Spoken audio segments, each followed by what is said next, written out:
Bible مقدس کی ابھی ریڈنگ کی ہے. بائبل مقدس میں یوں مرقوم ہے، دیکھیے میرے ساتھ.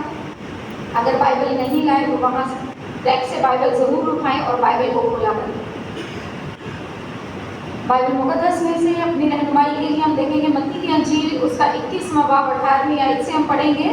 اور جب صبح کو اٹھ کر شہر کو جا رہا تھا اسے بھوک لگی. اسے مطلب یسوع مسیح کے بارے میں یہاں پر ذکر ہے، کیونکہ اوپر تھوڑا سا اس سے پہلے جب ہم 21ویں باب کی شروع کی ساری آیات پڑھتے ہیں تو وہاں پر ہمیں ملتا ہے کہ یسوع مسیح یروشلم میں یسوع مسیح کا شاہانہ داخلہ ہوا، جو کہ ہمیں پتہ ہے کہ کھجوروں کے اعتبار پر ہم وہ داخلے کے تعلق سے ہم کھجوروں کا اعتبار مناتے ہیں.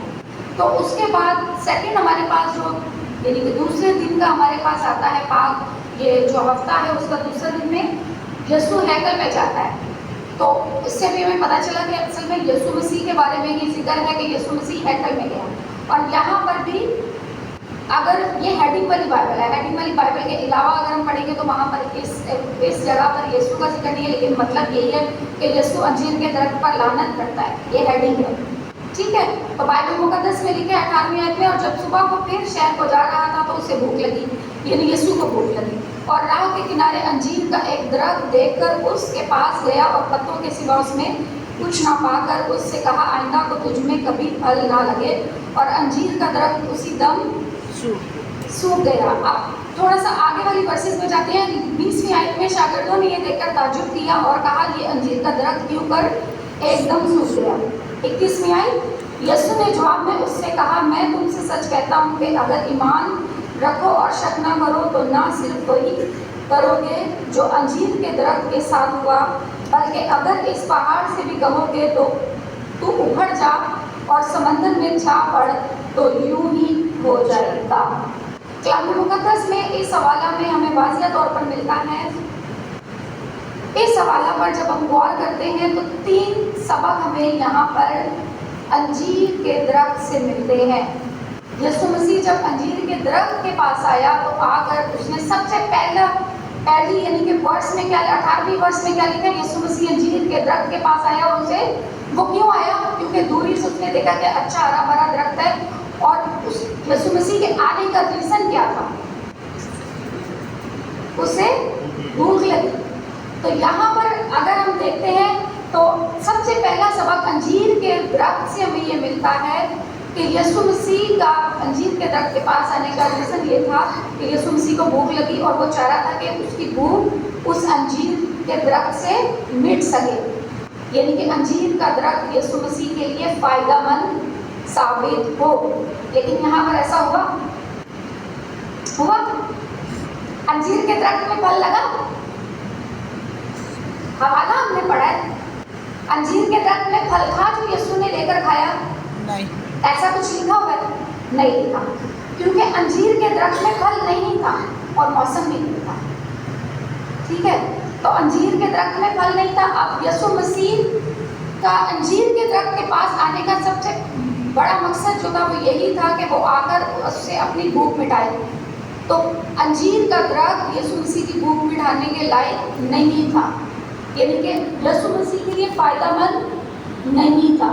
تو یہاں پر آج سب سے پہلا ہمیں جو سبق ملتا ہے وہ یہ ملتا ہے کہ یسوع مسیح اپنے شاگردوں کو یہ درس دینا چاہتے تھے. کہ شاگرد جو تھے کہ اس ہفتہ میں یسوع مسیح کے ساتھ ساتھ چل رہے تھے. تو یسوع مسیح ان کو اپنے ساتھ ساتھ لے کر اس لیے چل رہا تھا، یا وہ یسوع مسیح کے ساتھ ساتھ اس لیے چل رہے تھے. وہ یسوع مسیح نے دیکھا کہ شاگرد میرے ساتھ ہیں تو میں ان کو اپنے یہ کچھ ہی دن میرے پاس ہے، میں اس میں بھی ان کو کچھ نہ کچھ سکھاتا چلوں. تو یہاں پر یسوع مسیح ان کو یہ سکھا رہے ہیں کہ جس طرح انجیر کا درخت بے فائدہ ثابت ہوا اور اس کو سکھا دیا گیا، اسی طرح وہ زندگیاں جو بے فائدہ ثابت ہوں گی ان کو بھی اسی طرح سکھا دیا جائے گا. ان کا انجام بھی یہی ہوگا. تو پہلا سبق ہمیں جو ملتا ہے انجیر کے درخت کو یسوع مسیح نے اس لیے اس پر لعنت کی اور کہا کہ تو سوکھ جا، اور سوکھ گیا. یسوع مسیح نے کہا آئندہ سے تجھ پر پھل نہ لگے، اور وہ اسی گھڑی سوکھ گیا. تو یہاں پر ہمیں پہلا سبق یہ ملتا ہے کہ یسوع مسیح چاہتے ہیں کہ شاگردوں کو یہ سکھا رہے ہیں. تو شاگردوں کے بعد جو ہے